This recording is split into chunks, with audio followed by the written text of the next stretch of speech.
Hey, Canucks fans, we have a big Bo Horvat contract update, and things aren't looking very good. I'm Canuck Clay, and this is my Canucks Take All in One Take. It's Clay's Canucks commentary for Monday, December the 12th. If you're new, here's what you should do. Hit the subscribe button now for daily Canucks insight that's positive, timely, and trustworthy. I'm outside today enjoying the beautiful weather. I have my weatherman look going on. I hope you don't mind. And I want to give a shout out to a very awesome group of people. UBC CVC. Yes, a lot of acronyms there, but thank you for your support of me and the support of this channel. Thanks for always saying hi to me at the games, making me feel important. And thanks for being part of my live stream last night. Speaking of my live stream, pretty crazy. We went for almost 2 hours as we, for some reason, went reverse elimination, or we went elimination, basically, cutting down from 85 people all the way to a single winner for those Canucks Sharks tickets. So congratulations to Justin Chow. Thanks for being a subscriber, and I'm happy to reward the tickets to you, courtesy of Jason Lim and Van City Experts. And for everyone else, thank you for spending time with me.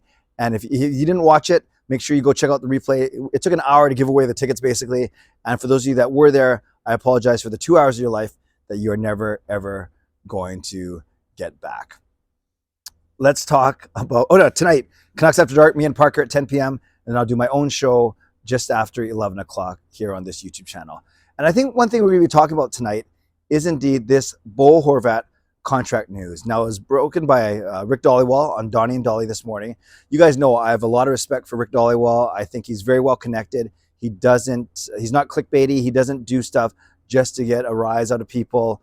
He generally is very well sourced, agents, media, other media, players, management, whatever it may be. So for him to report on things, unlike I say some other more national type reporters, I really trust what Rick Dhaliwal has to say, and he's got a really good reputation, and he's been very kind to me on this channel. Okay, all of those platitudes aside, Rick Dhaliwal reported this morning on his show, Donnie and Dolly, that the Canucks recently, he didn't say how recently, but the Canucks recently made an offer to pending UFA Bo Horvat, and that offer was soundly rejected. Soundly is my word, not his, but it was rejected, and Rick hinted that this could be the final offer that they make to Bo Horvat. I'll get to that in a second. But the facts, or at least what Rick Dhaliwal is intimating, is that the Canucks made an offer likely south of $8 million. Remember, JT Miller got signed for $8 million for 7 years. That kicks in next season. So likely south of the $8 million that JT Miller is standing to make. But you look at contracts like Rupee Hintz and others who are making 8+. And with Horvat's really hot start to the season, I'm sure Horvat and his agents think that Horvat is worth at least 8, if not more. So if the Canucks come in at under 8, because that's simply how much cap space they are projecting that they'll have, even though the cap's going to go up, we're going to actually learn more this week, maybe from the Board of Governors meetings in Florida, but the cap might go up 1 million, 3 million, 4 million. But even so, Canucks have so many other things to worry about. Andrei Kuzmenko, for instance, looking at Petey's new contract down the road, and of course, still another year, many more years of Oliver Ekman-Larsson, Besser, Garland, and other tough contracts. So we know that the Canucks are in a very tough salary cap position, and therefore it sounds like they made their best offer, as of now at least, to Bo Horvat. Him and his people rejected that offer. And then Rick Dhaliwal went on to say that the Canucks are now going to seek out trade options, trade opportunities, and take the best deal that they can for Bo. And for Bo, you're likely looking at getting maybe 3 assets, maybe a draft pick, a prospect, and a roster player, or some combination of that. But you're probably looking at 3 assets or 2 really, really high assets, especially if Bo continues to play as well as he has. So there's so many layers to the story, and I'd love to know, just put in the comments below just how you're feeling. What's your initial reaction when you hear that the Canucks could be leaning towards trading Bo? And this kind of makes sense. As we kind of track this, we know when Miller got signed in late August, we knew that was going to be tougher for the Canucks to sign Bo. Then it sounded like they weren't talking much over the summer. Then there's a bit of hope maybe at the end of October. And then it seems like in November that hope kind of subsided. And now this is basically a confirmation of what a lot of other people have been saying as well. There are many, many layers to the story.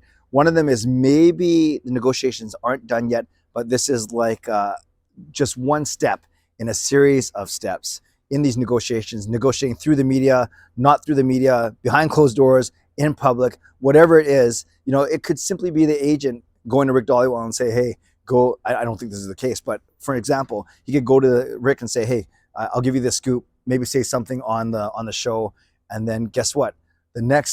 Magically, the next offer that the Canucks make is suddenly more than the last one. So that's how negotiating through the media works. So there could be that at play. There are others that are saying, well, wait a sec, maybe JT Miller gets traded before his no move clause kicks in at the start of next season. I doubt that's going to be the case, but that's still a possibility. Then there's others saying that Horvat, yes, he's had a really good start to the season, started to slow down a little bit, and maybe he's only going to end up this year between 30, 35 goals. He's not going to get the 55 or 60 that he's on pace for, and that this is kind of going to be another 65, 70-point season for Bo, or 65-point season, and therefore he's not necessarily going to be worth more than $8 million, and we just got to see how this year kind of winds up. There's others saying, well, he is good right now. Let's acknowledge it and let's trade him right now, where his asset value, his value, like his trade value, is probably the highest it's going to be. It's probably higher right now than it might be in March at the trade deadline. So there's that layer as well. Then there's simply people saying that we need Bo because of his leadership, because of how good he is in the faceoff circle, all those things.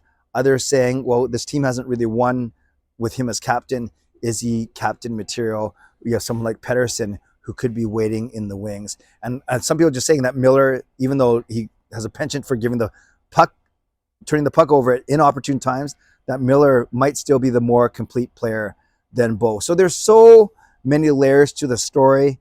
And I just have a feeling that this story is not done yet. Even though Rick Dhaliwal did speak with some finality, it's only December the 12th. The trade deadline is March 3rd. July 1st is when Bo actually becomes a free agent. So there's still a lot of time for things to change. But regardless of all that, all these layers I talked about, it still is a fascinating story, and a story that seemed to get some legs and move a little bit this morning. So Canucks fans, let me know in the comments below your thoughts right now, your thoughts on the report. Do you want them to trade Bo? Do you want them to keep Bo? Do you want them to move other pieces so they can keep Bo? Do you want to trade him now at his highest value? I've talked about so many things in the past 6 or 7 minutes. Put in the comment section how you're feeling about the situation right now. Don't forget to join me 10 p.m. tonight, me and Parker for Canucks After Dark, and then just after 11 for my own show, we'll continue to talk about this topic. Shout out to my sponsors, Van State Experts Real Estate, Perform and Transform Personal Training Weight Loss. Thank you, legendary Lucas Gates, legendary Justin Credible, legendary Andrew Chang, Hall of Fame and franchise members as well. And thanks to all of you for continuing to support me on this channel. Subscribe if you'd like to, like this video if you'd like to, leave a donation, become a member, upgrade your membership if you'd like to, and definitely leave a comment down below if you'd like to. Your thoughts, your feelings right now on this Bo Horvat contract situation. Stay safe, stay healthy, take care of yourselves, and take care of each other. Enjoy the day. God bless, and go Canucks go.